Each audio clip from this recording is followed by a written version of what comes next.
Hello friends, Sindhu Bhairavi சீரியல்ல என்ன நடக்குதுன்னு பார்க்கலாம் வாங்க. வீடியோவை ஸ்கிப் பண்ணாம கடைசி வரைக்கும் பாருங்க. நம்ம சிந்து பேசிக்கிட்டு இருக்க டைம்லயே மயங்கி விழுந்துடுறாங்க. சிவா அப்படியே தாங்கி பிடிக்கவும், சிந்து என்னாச்சு சிந்து, எந்திரி சிந்து அப்படின்னு சொல்லிட்டு ரொம்பவே பதட்டப்படுறாங்க. தான் டாக்டர் அப்படின்றதவே மறந்தாச்சு நம்ம சிவா. ஏன்னா சிந்து மயக்கம் போட்டதில்ல, சிந்துக்கு ஏதாவது ஆயிட்டு இருக்குமோ அப்படின்னு சொல்லிட்டு பதட்டமா சத்தம் போட ஆரம்பிச்சிடுறாங்க.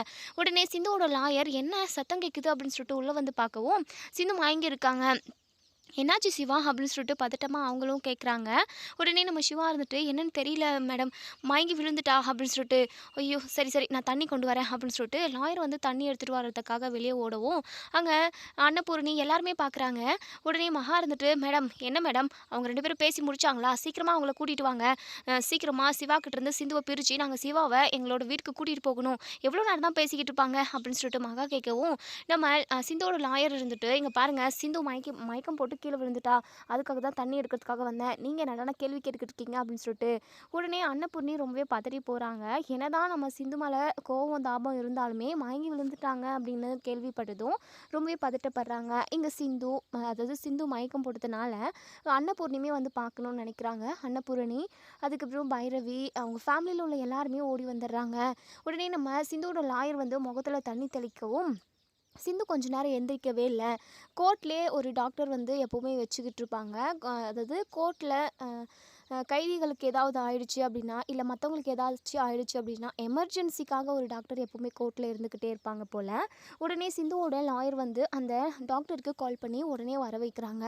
வந்ததுமே லாயர்கிட்ட என்ன யாருக்கு பிரச்சனை அப்படின்னு சொல்லி கேட்கவும், இதோ சிந்து தான் மயக்கம் போட்டு விழுந்துட்டா, தண்ணி கொடுத்து கூட சிந்து எந்திரிக்கவே இல்லை, அதான் ரொம்ப பதட்டமாயிடுச்சு, உங்களுக்கு கால் பண்ணேன், என்ன ஏதுன்னு பாருங்க அப்படின்னு சொல்லிட்டு டாக்டர்கிட்ட இங்கே சிந்துவோட லாயர் வந்து சொல்கிறாங்க.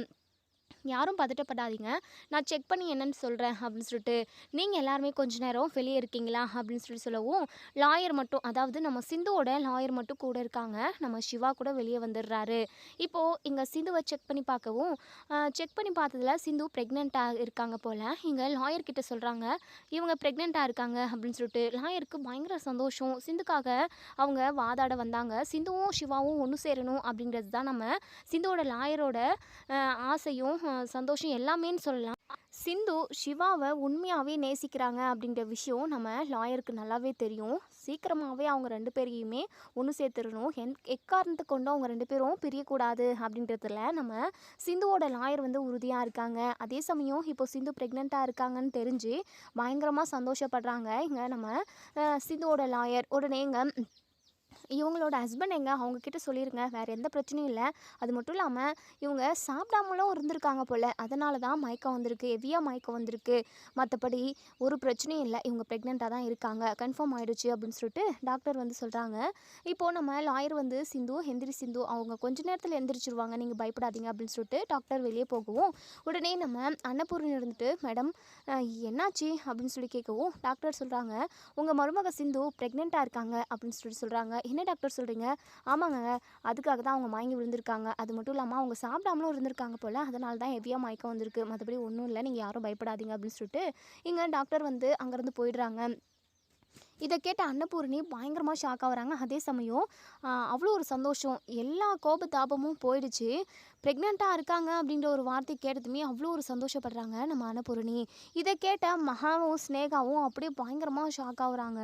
உடனே ஸ்னேகா இருந்துட்டு, ஆண்டி என்ன ஆண்டி இது, சிந்து ப்ரெக்னெண்ட்டாக இருக்காளா, அது எப்படி ஆண்டி இருக்க முடியும், சிவாவும் சிந்துவும் ஒன்று சேர்ந்து வாழவே இல்லை, அப்படி இருக்கிறப்போ இந்த சிந்து எப்படி ப்ரெக்னென்ட் ஆனா, ஒருவேளை வேறு ஏதாவது இருக்குமோ, வேறு ஏதாவதுனா என்ன சொல்கிறவாரு ஸ்னேகா, எனக்கு ஒன்றும் புரியல அப்படின்னு சொல்லி மகா கேட்கவும், இங்கே ஸ்னேகா சொல்கிறாங்க, இல்லை ஆண்டி, சிவாவும் சிந்துவும் இப்போ வரைக்குமே ஒன்று சேர்ந்து வாழவே இல்லை, அப்படி இருக்கிறப்போ குழந்த உருவாகிறதுக்கு காரணம் யாராக இருக்குன்னு கேட்குறேன் அப்படின்னு சொல்லிட்டு.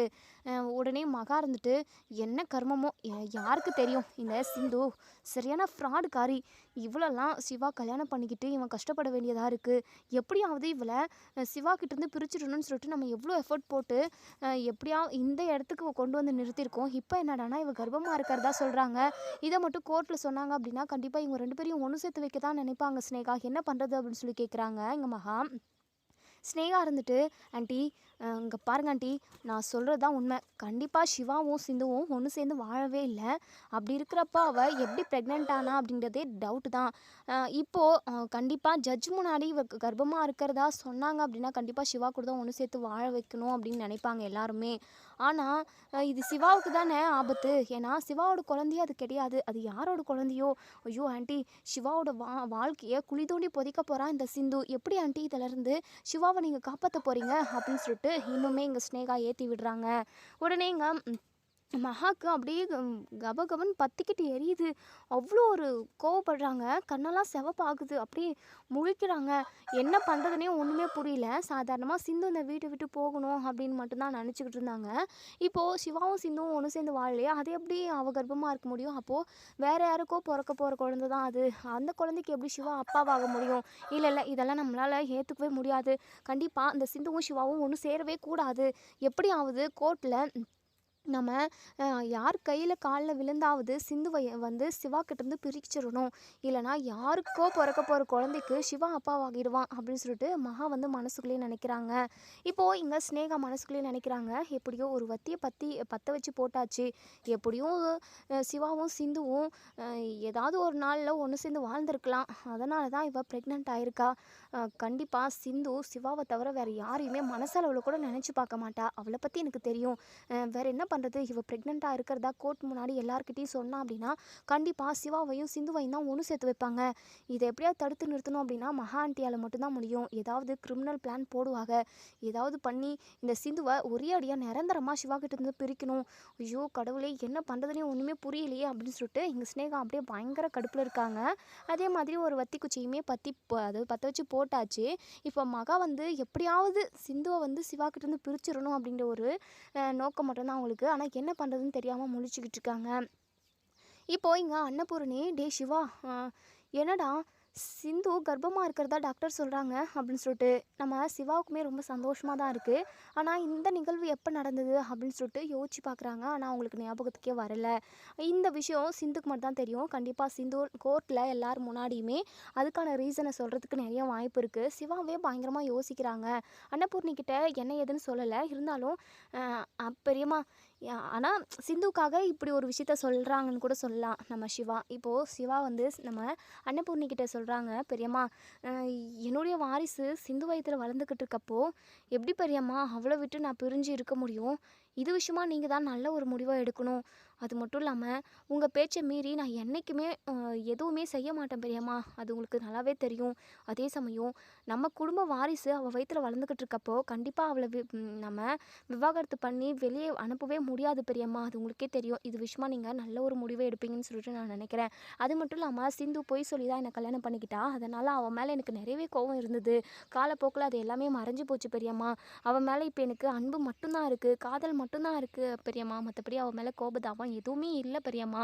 இதை மனசில் வச்சுக்கிட்டு அதே சமயம் அந்த குழந்தைய மனசில் நினச்சி நீங்கள் ஒரு நல்ல முடிவாக கோர்ட் முன்னாடி எல்லாருக்கிட்டையும் சொல்லணும் பெரியம்மா, ப்ளீஸ் பெரியம்மா அப்படின்னு சொல்கிறாங்க. இப்போது கொஞ்ச நேரத்தில் நம்ம சிந்துவுமே எந்திரிச்சு உட்காடுறாங்க. லாயர்கிட்ட, மேடம் எனக்கு என்னாச்சு மேடம், நான் ஏன் இப்படி படுத்து கிடக்கேன் அப்படின்னு சொல்லி கேட்கவும், சிந்து உன் வாழ்க்கையில் இனிமேல் எல்லாமே நல்லதாகவே தான் நடக்கும், நீ கர்ப்பமாக இருக்க அப்படின்னு சொல்கிறாங்க. இதை கேட்ட சிந்துக்கே பயங்கர அதிர்ச்சியாக தான் இருக்குது. என்ன மேடம் சொல்கிறீங்க அப்படின்னு சொல்லி கேட்கவும், ஆமாம் சிந்து, நீ ப்ரெக்னெண்ட்டாக இருக்கிறதா தான் டாக்டர் சொல்லிட்டு போயிருக்காங்க அப்படின்னு சொல்கிறாங்க. அப்போ தான் சிந்து பயங்கரமாக யோசித்து பார்க்குறாங்க. அப்போ தான் அவங்க எப்படி ப்ரெக்னென்ட் ஆனாங்க, என்றைக்கு அவங்க 2 பேரும் ஒன்று சேர்ந்து வாழ்ந்தாங்க அப்படின்ற ஒரு ஞாபகமே அவங்களுக்கு திரும்ப வருது. இப்போது சரி சிந்து, நீ சிவா கிட்ட நல்லா பேசிட்டில்ல, அது மட்டும் இல்லாமல் நீ ப்ரெக்னெண்ட்டாக இருக்கிற விஷயத்த ஜட்ஜம்மா கிட்ட சொன்ன அப்படின்னாவே கண்டிப்பாக உன்னையும் சிவாவையும் பிரிக்கிறதுக்கு யாராலையுமே முடியாது. வா நம்ம போகலாம் அப்படின்னு சொல்லிட்டு இப்போ எல்லாருமே கோர்ட் முன்னாடி நின்றுடுறாங்க. நம்ம ஜட்ஜம்மா இருந்துட்டு சிவாவையும் சிந்துவையும் முன்னாடி நிற்க வைக்கிறாங்க. என்ன சிவா, நீங்கள் தனியாக போய் பேசுனீங்க, நான் அது வரைக்கும் வெளியே சாப்பிட்றதுக்காக போயிருந்தேன், நானும் இப்போ தான் வந்தேன். சரி, என்ன பேசி முடிவெடுத்துருக்கீங்க, உங்கள் மனசில் இப்போ என்ன ஓடிக்கிட்டுருக்கு, நீங்கள் சிந்து கூட ஒன்று சேர்ந்து வாழ்கிறதா முடிவெடுத்துட்டீங்களா அப்படின்னு சொல்லி கேட்கவும், இங்கே சிவா இருந்துட்டு மனசுக்குள்ளேயே நினைக்கிறாங்க, கண்டிப்பாக நம்ம வாயால் எதுவுமே சொல்லக்கூடாது. ஏன்னா பெரியம்மா பேச்சை மீறி நம்ம எதுவுமே பண்ணக்கூடாது. சிந்துக்கு ஆதரவாக ஏதாவது நம்ம முடிவெடுத்தோம் அப்படின்னா நம்ம உயிரை, அதாவது பெரியம்மா உயிரவே விட்டுருவேன் அப்படின்ற மாதிரி சொல்லியிருக்காங்க. எதுவாக இருந்தாலும் பெரியம்மாவே முடிவெடுக்கட்டும் அப்படின்னு சொல்லிட்டு நினைக்கிறாங்க. மேடம் தப்பாக நினச்சிக்காதீங்க, என் வாழ்க்கை விஷயமா என் வாழ்க்கை சம்மந்தப்பட்டது எதுவா இருந்தாலும் என் பெரியம்மா தான் முடிவெடுப்பாங்க. இந்த விஷயத்துலயுமே அவங்களா முடிவெடுக்கட்டும்னு சொல்லிட்டு நான் நினைக்கிறேன். நீங்க என்ன சொல்றீங்க மேடம்? அப்படின்னு சொல்லி கேட்கவும், என்னப்பா அது! நீயும் சிந்துவும் தான் ஒண்ணு சேர்ந்து வாழ போறீங்க. நீங்க 2 பேரும் சேர்ந்து தானே இந்த விஷயத்துல முடிவெடுக்கணும். அப்படி இருக்கிறப்போ, அவங்க எதுக்காக முடிவெடுக்கணும்? இது ரொம்ப தப்பு சிவா அப்படின்னு சொல்லி கேட்கவும், அ இல்ல இதுதான் கரெக்ட்டு. என் சின்ன வயசுல இருந்தே அவங்க என்ன சொல்றாங்களோ அத கேட்டு தான் நான் வளர்ந்தேன். எனக்காக அவங்க எவ்வளவோ விஷயத்த நல்லது அதாவது நல்ல விஷயம் பண்ணியிருக்காங்க. நான் இன்னைக்கு ஒரு நல்ல பொசிஷன்ல இருக்கேன் அப்படின்னா, அதுக்கு என் அன்னபூர்ணி பெரியம்மா தான் காரணம். அவங்க என்ன முடிவெடுத்தாலும் அதுக்கு நான் அ ஓகே சொல்றேன் அப்படின்ற மாதிரி தான் இங்க நம்ம சிவா வந்து சொல்றாங்க. சிவாவுக்கு ஒரு நம்பிக்கை. கண்டிப்பா பெரியம்மா ஓகே சொல்லுவாங்க அப்படின்னு. இப்போ இங்க மகா இருந்துட்டு, "அக்கா தயவு செஞ்சு அந்த சிந்துவையும், சிவாவையும் அத்து விட்டுருங்கக்கா. அவங்க 2 பேரும் ஒண்ணு சேரவே கூடாது. அந்த சிந்து ப்ரெக்னென்ட்டா இருக்கிறதா டாக்டர் சொல்லிட்டு போனாங்க.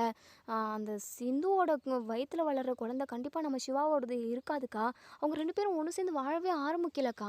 அப்படி இருக்கிறப்போ, அப்புறம் எப்படிக்கா அவ வயித்துல குழந்தை உருவாயிருக்கும்? அப்படிலாம் இல்லவே இல்ல. எனக்கு என்னமோ ஒண்ணு இந்த சிந்து டாக்டர்கிட்ட பேசி டாக்டர் பொய் சொல்ல சொல்லி வச்சிருக்கணும். அப்படியே உண்மையாவே அந்த சிந்து ப்ரெக்னென்ட்டா இருக்கா அப்படின்னா, கண்டிப்பா அந்த குழந்தைக்கு நம்ம சிவா காரணமா இருக்கவே மாட்டான். எனக்கு என்னமோ அவ சுயநலத்துக்காக என்னென்னமோ பண்ணிக்கிட்டு இருக்கா.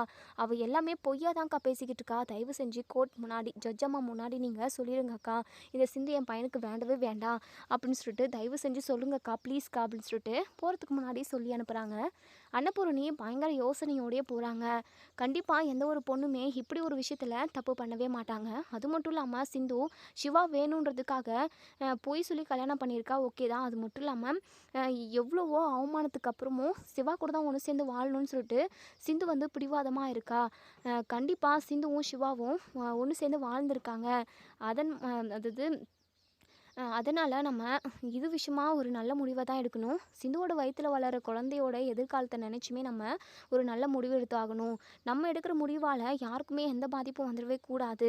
எல்லாருக்குமே நல்லதாக தான் போய் முடியணும் அப்படின்னு சொல்லிட்டு நம்ம அன்னபூர்ணி யோசிச்சுக்கிட்டே அங்கே போய் நிற்கிறாங்க. இப்போது ஜட்ஜமாக இருந்துட்டு, என்ன அன்னபூரணி என்ன யோசிச்சு வச்சுருக்கீங்க? உங்கள் பையன் சிவா சிந்து கூட ஒன்று சேர்ந்து வாழலாமா வேண்டாமா அப்படின்னு சொல்லி கேட்கவும், உடனே இங்கே அன்னபூரணி இருந்துட்டு, மேடம் என்னமோ சிவா கூட ஒன்று சேர்ந்து வாழணுன்றதுக்காக சிந்து பொய் சொல்லி கல்யாணம் பண்ணிக்கிட்டா. ஆனால் அதனால் எவ்வளோ பெரிய அவமானத்தெல்லாம் என் பையன் சந்திச்சான். அதெல்லாம் போகட்டும். இனிமே அவ பொய்யே சொல்லக்கூடாது. எங்கள் குடும்பத்துக்கு நேர்மையாக இருக்கணும். என் பையன் சிவாவை சந்தோஷமாக பார்த்துக்கிட்டா போதும். சிவாவும் சிந்துவும் ஒன்று சேர்ந்து வாழட்டும் மேடம் அப்படின்னு சொல்லிட்டு எங்கள் அன்னபூர்ணி சொல்கிறாங்க.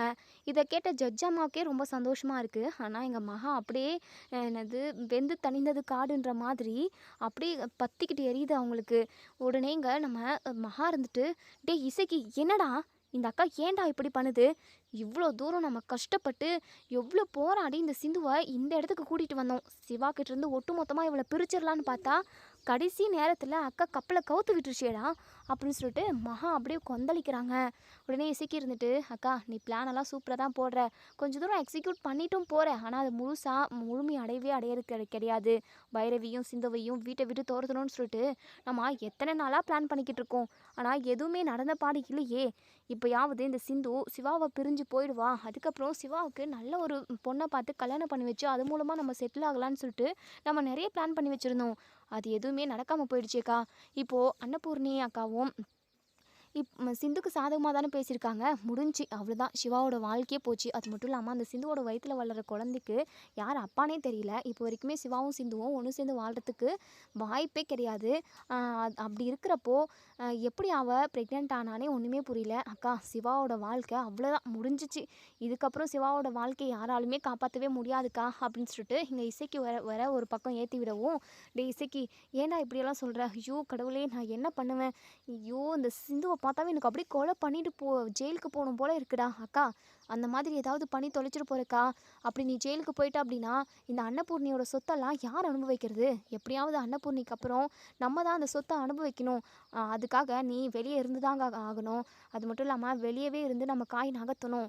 இந்த சிந்துவை எப்படியாவது போட்டு தள்ளணும்க்கா. இவ்வளோ உயிரோடு விட்டோம் அப்படின்னா கண்டிப்பாக சிவாவை விட்டு இவ எப்பவுமே போகவே மாட்டா. கண்டிப்பாக சிவா காலடியை சுற்றி சுற்றி தான் வருவா.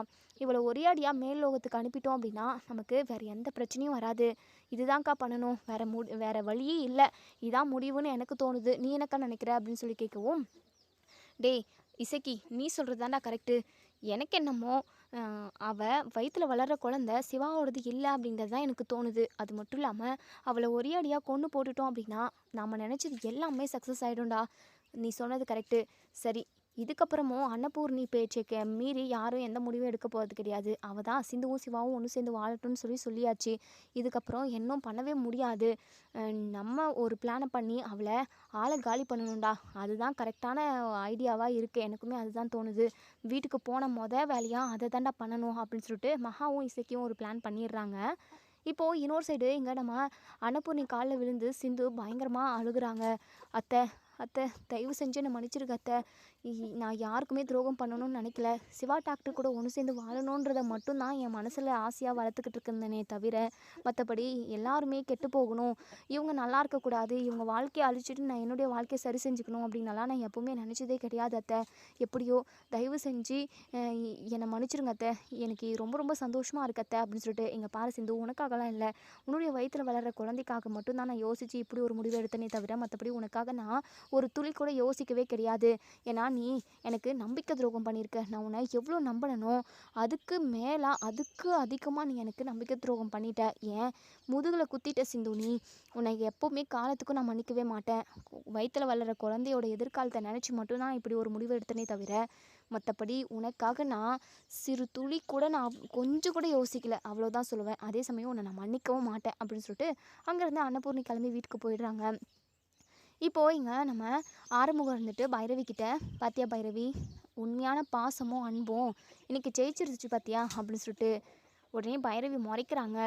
இங்கே பாரு ஆறுமுகம், தேவையில்லாமல் ஏதாவது பேசி என்கிட்ட வாங்கி கட்டிக்க போகிற நீ அப்படின்னு சொல்லிட்டு உடனே இங்கே ஆறுமுகம் இருந்துட்டு, என்ன பைரவி, நான் என்ன தப்பாவா சொன்னேன்? நான் உண்மையை தானே சொன்னேன். சிந்து எவ்வளோ பெரிய கஷ்டத்தை அனுபவித்தாலும் சரி, நிறைய எத்தனை போராட்டத்தை சந்தித்தாலும் சரி, சிவா கூட ஒன்று சேர்ந்து வாழணுன்ற ஒரு குறிக்கோளை மட்டும் இப்போ வரைக்குமே விடவே இல்லை. எவ்வளோ கஷ்டத்தையுமே எதிர்த்து இப்போ கடைசியில் சிவா கூட சிந்து ஒன்று சேர்ந்துட்டாங்கல்ல, அதை தான் சொன்னேன். அதே மாதிரி தான் நம்ம விஷயத்துலையும் நடக்க போகுது. நீ எத்தனை நாளைக்கு என்னை நீ வெறுத்து ஒதுக்கினாலுமே, என்னை விட்டுட்டு போகிறேன்னு சொல்லிட்டு ஒரு நாளைக்கு மூச்சுக்கு 300 டைம் சொன்னாலுமே கண்டிப்பாக அது நடக்காது. ஏன்னா உன் மேலே நான் அந்த அளவு கடந்த பாசத்தையும் அன்பையும் வச்சுக்கிட்டு இருக்கேன் பைரவி. கண்டிப்பாக என்னைக்காவது ஒரு நாள் என்னுடைய மனசை புரிஞ்சுக்கிட்டு நீ என்னை ஏற்றுப்ப. நம்ம 2 பேரும் ஒன்று சேர்ந்து சந்தோஷமாக வாழ்வோம். அந்த நாள் ரொம்ப தூரத்தில் இல்லை, ரொம்ப ரொம்ப கிட்டேயே இருக்குது பைரவி அப்படின்னு சொல்லிட்டு. அப்படியா? என்கிட்டேயும் ஒரு கட்டை இருக்குது கிட்டேயே, அதை எடுத்து உன் மண்டை மலையை போடவா? எரும மாடு, உன்னை பார்த்தாலே எனக்கு கடுப்பாக வருது. உன்னை எனக்கு சுத்தமாக பிடிக்கல. என் கழுத்தில் தாலி கட்டாதடா எரும மாடுன்னு சொல்லிட்டு நான் எத்தனை டைம் சொன்னேன். தொட்டி மாடு மாதிரி இருந்துட்டு கொஞ்சம் கூட யோசிக்கவே இல்லைல்ல. ஆள் மட்டும்தான் வளர்ந்துருக்க, ஆனால் சுத்தமாக அறிவுன்றது வளரவே இல்லை. ஒருத்தரோட விருப்பத்தை மீறி எதுவுமே செய்யக்கூடாதுன்னு சொல்லிட்டு உனக்கு தெரியவே இல்லைல்ல. மற்றவங்க எப்படி வேணாலும் போகட்டும், உன்னுடைய ஆசை நிறைவேறணும் அப்படி தானே? உனக்கு மட்டும் பிடிச்சா போதுமா? எனக்கு பிடிக்கணும்னு அவசியம் இல்லையா? சொல்லு அப்படின்னு சொல்லிட்டு எங்கள் பைரவி கோவப்பட்டு பேசுகிறாங்க. நம்ம ஆறுமுகம் இருந்துட்டு கண்ணே கலங்கிடுறாரு. ஏன் பைரவி, இத்தனை நாளில் ஒரு நாள் கூட என்னை உனக்கு அதாவது பிடிக்காமல் போயிடுச்சுல்ல? நான் உனக்காக எவ்வளவோ செஞ்சுருக்கேன். நீ இம்ப்ரெஸ் ஆகணுன்றதுக்காக எத்தனையோ விஷயங்களை செஞ்சுருக்கேன். ஒரு விஷயத்தில் கூட நீ இம்ப்ரெஸ் ஆகலையா பைரவி? ஏன் பைரவி என்னை புரிஞ்சிக்கவே மாட்டேங்கிற? ஆமாம், உனக்கு ஒரு கல்யாணம் நடக்கணும் அப்படின்னா அவங்க எப்படி இருக்கணும்? நீ கல்யாணம் பண்ணிக்க போகிறவர் எப்படியெல்லாம் இருக்கணும்னு நீ எக்ஸ்பெக்ட் பண்ணேன்னு சொல்லு பைரவி. என்னால் முடியுதான்னு பார்ப்போம் அப்படின்னு சொல்லிட்டு. எங்கள் பாரு ஆறுமுகம், தேவையில்லாமல் பண்ணிக்கிட்டு இருக்காத. அதெல்லாம் உன்கிட்ட சொல்லணும்னு அவசியமே இல்லை. முதல்ல உன்கிட்டேருந்து நான் டிவோர்ஸ் வாங்கிட்டு போகணும், அது மட்டும்தான் என்னுடைய குறிக்கோள். அவ்வளோதான். தேவையில்லாமல் என்கிட்ட பேசி ஏதாவது வாங்கி கட்டிக்காத. ஒழுங்காக உன் வேலை என்னமோ அதை பார் போய் அப்படின்னு சொல்லிட்டு பைரவி ரூமுக்கு போயிடுறாங்க. இன்னொரு சைடு இங்கே நம்ம அதாவது சஞ்சய் வந்து பைரவிக்கு கால் பண்ணுறாங்க. என்ன பைரவி, ஏதோ கேஸ் போய்கிட்டு இருக்குன்னு சொன்னாங்க, அதெல்லாம் ஓகேவா? என்னாச்சு? கோர்ட்டில் என்ன தீர்ப்பு சொன்னாங்க அப்படின்னு சொல்லி கேட்கவும், அது எதுக்கு சொல்கிறீங்க? சிந்துவையும் சிவாவையும் ஒன்று சேர்ந்து வாழ சொல்லியிருக்காங்க. சிந்து இவ்வளோ பெரிய பொய் சொல்லியிருக்கா. எனக்கு பொய் சொல்கிறவங்கள பார்த்தாவே சுத்தமாக பிடிக்காது சஞ்சய். ஆனால் என் கூட பிறந்து தொலைச்சிட்டா. எனக்கு இப்படி ஒரு துரோகத்தை பண்ணுவான்னு சொல்லிட்டு நான் கொஞ்சம் கூட எதிர்பார்க்கல சஞ்சய். நான் படித்து ஒரு நல்ல பெரிய வேலைக்கு போகணும் அப்படின்னு சொல்லிட்டு நான் எவ்வளவோ கனவு கண்டு வச்சுருந்தேன். இன்றைக்கி போயிருந்தா கூட மாதம் 4 லட்சம் 5 லட்சம் சம்பாதிச்சுருப்பேன். ஆனால் எதுவுமே நிறைவேற்ற விடாமல் பண்ணிட்டா. எல்லாமே அந்த சிந்துவால தான். சிந்து மட்டும் அப்படி கல்யாண மண்டபத்திலேருந்து ஓடி போகாமல் இருந்திருந்தா எனக்கு திடீர்னு கல்யாணமெல்லாம் நடந்திருக்காது. என் வாழ்க்கையவே கெடுத்துட்டா அந்த சிந்து. இன்னைக்கு அது இதுன்னு சொல்லி எப்படியோ வீட்டுக்குள்ளே நுழைஞ்சிட்டா. அப்படி இப்படின்னு சொல்லிட்டு இங்கே நம்ம பைரவி இங்கே சஞ்சய் கிட்ட புலம்பிக்கிட்டு இருக்கவும் சஞ்சய் மனசுக்குள்ளேயே நினைக்கிறாங்க, கவலைப்படாத பைரவி, சீக்கிரமாகவே நான் உன்னை கல்யாணம் பண்ணுறேன். உங்களும் ஒன்று சேர்ந்து சந்தோஷமாக வாழணும். அதுக்கு அந்த ஆறுமுகத்தை உங்ககிட்டருந்து பிரிக்கணும் அப்படின்னு சொல்லிட்டு சஞ்சய் வந்து மனசுக்குள்ளேயே நினைக்கிறாங்க. என்ன சஞ்சய் திடீர்னு கால் பண்ணியிருக்க அப்படின்னு சொல்லி கேட்கவும், இல்லை பைரவி, அந்த கேஸ் விஷயமா தான் நான் விசாரிக்கலான்னு கால் பண்ணேன். என்ன நடந்துச்சு, கோர்ட்டில் என்ன சொன்னாங்க அப்படின்னு சொல்லி கேட்டு தெரிஞ்சுக்கிறதுக்காக தான். மற்றபடி ஒன்றும் இல்லை பைரவி, சரி நீ பாரு அப்படின்னு சொல்லிட்டு இப்போது நம்ம சிந்துவும் சிவாவும் வீட்டுக்கு வந்தாச்சு. இப்போது இங்கே மகா இருந்துட்டு அன்னபூர்ணிக்கிட்ட, அக்கா உங்ககிட்ட நான் ஒரே ஒரு கேள்வி கேட்குறேன். சிந்துவும் சிவாவும் ஒரு அதாவது வெளி ஆளாக தான் அவங்க ஒரு 2 பேருமே இருந்துக்கிட்டு இருந்தாங்க. ஒருத்தருக்கு ஒருத்தர் அன்னோனியமாக வாழவே கிடையாது. அப்படி இருக்கிறப்போ எப்படிக்கா சிந்து கர்ப்பமானா? இது ஒரு கேள்விக்கு மட்டும் எனக்கு ஆன்சர் கிடைச்சா போதும். தயவு செஞ்சு இதை கேட்டு சொல்கிறீங்களா அப்படின்னு சொல்லிட்டு. என்ன மகா, ஏன் இவ்வளோ கீழ்த்தரமான கேள்வியை கேட்குற? இப்படிலாம் பேசக்கூடாது அப்படின்னு சொல்லிட்டு. அக்கா எனக்கு சந்தேகம் இருக்குக்கா, சிவாவும் சிந்துவும் கண்டிப்பாக ஒன்று சேர்ந்து வாழவே இல்லை. அப்படி இருக்கிறப்போ இவ ப்ரெக்னெண்ட்டாக இருக்கவே முடியாது. கண்டிப்பாக இவ கர்ப்பமாக இருக்க மாட்டா. ஏதோ பொய் சொல்லியிருக்கணும். அப்படி இல்லை அப்படின்னா கண்டிப்பாக அந்த வயிற்றில் வளர்கிற குழந்தைக்கு சிவா அப்பா கிடையாது அப்படின்னு சொல்லிட்டு மகா கேட்கவும் இங்கே சிந்துக்கு ஒரு மாதிரி ஆயிடுது. அழுக ஆரம்பிச்சிடுறாங்க. எங்கள் அன்னபூர்ணி இருந்துட்டு பல்லார்னு ஒரு அறை விட்டுறாங்க மகாக்கு. என்ன மகா பேசிக்கிட்டு இருக்க? எந்த ஒரு பொண்ணையும் பார்த்து இப்படி ஒரு கேள்வி கேட்கக்கூடாது. நீ ஒரு பொண்ணு தானே, உனக்கு கொஞ்சம் கூட மனசாட்சியே இல்லையா அப்படின்னு சொல்லிட்டு பயங்கரமாக வெளுத்து வாங்கிடுறாங்க. இப்போது இங்கே சிந்து இருந்துட்டு நம்ம அன்னபூர்ணிக்கிட்ட சொல்கிறாங்க, அத்தை நானும் டாக்டரும் ஒன்று சேர்ந்து வாழ்ந்தோம். அது எப்போ அப்படின்னா எங்களுக்கே தெரியாமல் தான். என்னுடைய ஃப்ரெண்டுக்கு ஒரு ஃபங்க்ஷன் வச்சாங்க. அங்கே பார்ட்டி வச்சாங்க. அந்த டைமில் சிவா டாக்டரையுமே குடிக்க சொல்லி எல்லாருமே ரொம்ப கம்பல் பண்ணாங்க. ஆனால் டாக்டர் குடிக்கவே மாட்டேன்னு சொல்லிட்டாங்க.